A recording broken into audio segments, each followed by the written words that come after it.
दोस्तों, बहुत समय पहले की बात है। उत्तर प्रदेश के एक छोटे से गांव में एक आदमी था।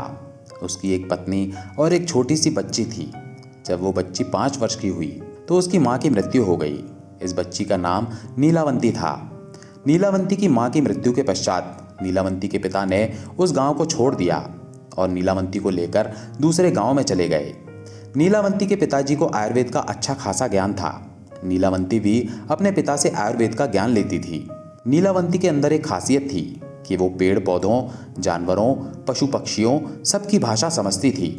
यही नहीं, नीलावंती के स्वप्न में शैतान भी आते थे और नीलावंती को जमीन के नीचे गड़े हुए धन दौलत के बारे में जानकारी देते थे।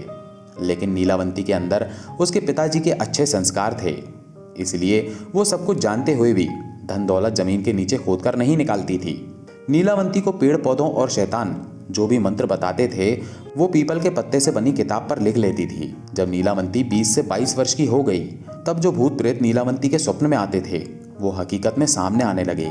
कुछ समय बाद नीलावंती को पता चलता है कि वो एक श्रापित यक्षिणी है, जो कि एक श्राप की वजह से इस दुनिया से बाहर नहीं निकल पा रही है।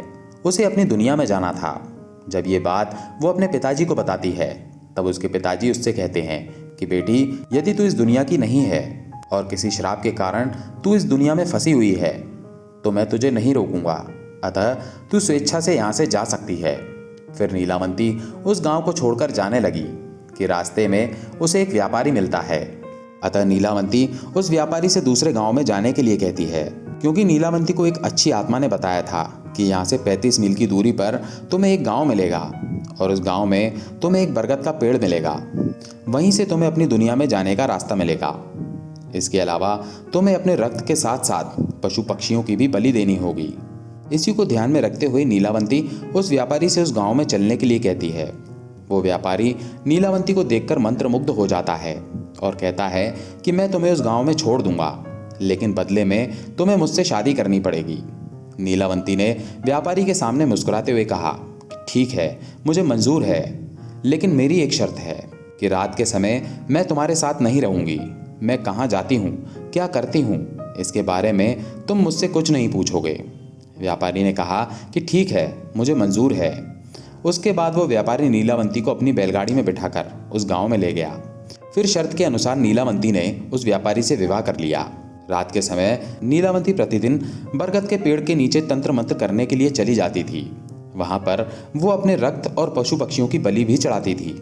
एक दिन रात के समय जब नीलावंती उस बरगद के पेड़ के नीचे तंत्र मंत्र कर रही थी, उसी समय उस गांव के कुछ लोग नीलावंती को पशु पक्षियों की बलि देते हुए देख लेते हैं और उस व्यापारी को जाकर सारी घटना की जानकारी देते हैं। जब अगली रात को नीलावंती अपने समय के अनुसार रात में तंत्र साधना के लिए निकलती है तो उसके पीछे पीछे वो व्यापारी भी चला जाता है और नीलावंती को तंत्र साधना करते हुए देख लेता है। अगले दिन नीलावंती के स्वप्न में शैतान आता है और उसे बताता है कि नीलावंती, कल जब तुम तंत्र साधना के लिए बरगद के पेड़ के नीचे जाओगी तो उसी समय बरगद के पेड़ के बगल से जो नदी बहती है उसी नदी में तुम्हें एक लाश बहती हुई दिखाई देगी। उस लाश के गले में एक ताबीज होगा, तुम्हें उसे खोल लेना है। गले से ताबीज को निकालने के बाद उसी नदी में तुम्हें एक नाव पर सवार आदमी मिलेगा। तुम्हें इस ताबीज को उस आदमी को दे देना है। वो तुम्हें दूसरी दुनिया के दरवाजे तक पहुंचाने में तुम्हारी मदद करेगा। उस शैतान ने नीलावंती से यह भी कहा कि तुम्हें अपनी दुनिया में वापस लौटने का सिर्फ यही एक अवसर मिलेगा, दूसरा अवसर तुम्हें नहीं मिलेगा। अगले दिन नीलावंती बहुत खुश हुई और रात के समय बरगद के पेड़ के नीचे चली गई। वो तंत्र साधना करके अपने रक्त की तथा पशु पक्षियों की बलि दे ही रही थी कि उसे नदी के किनारे एक लाश बहती हुई दिखाई देती है। नीलावंती उस लाश के पास जाती है और उसके गले में बंधे हुए ताबीज को निकालने की कोशिश करती है। उसी समय वहां पर वो व्यापारी भी आ गया, जो अपने असली शैतानी रूप में आ गया था। वो ताबीज की पहली गांठ खोल ही पाई थी, दूसरी खोलने ही वाली थी कि गांव वाले वहां आ गए और नीलावंती को नरभक्षी समझकर कहने लगे कि ये दोनों शैतान हैं, ये दोनों तो सभी गांव वालों को मार डालेंगे, अतः इन दोनों को मार डालो। सभी गांव वालों ने अपने अपने हथियार लेकर दोनों को दौड़ा लिया। नीलावंती तो बच गई, लेकिन गांव वालों ने उस राक्षस को मार गिराया। राक्षस होने की वजह से वो दोबारा जीवित हो उठा और नीलावंती के पास आकर बोला कि तुम मुझे ये किताब दे दो जिसमें तुमने मंत्रों को लिखा है, और मुझे कुछ नहीं चाहिए।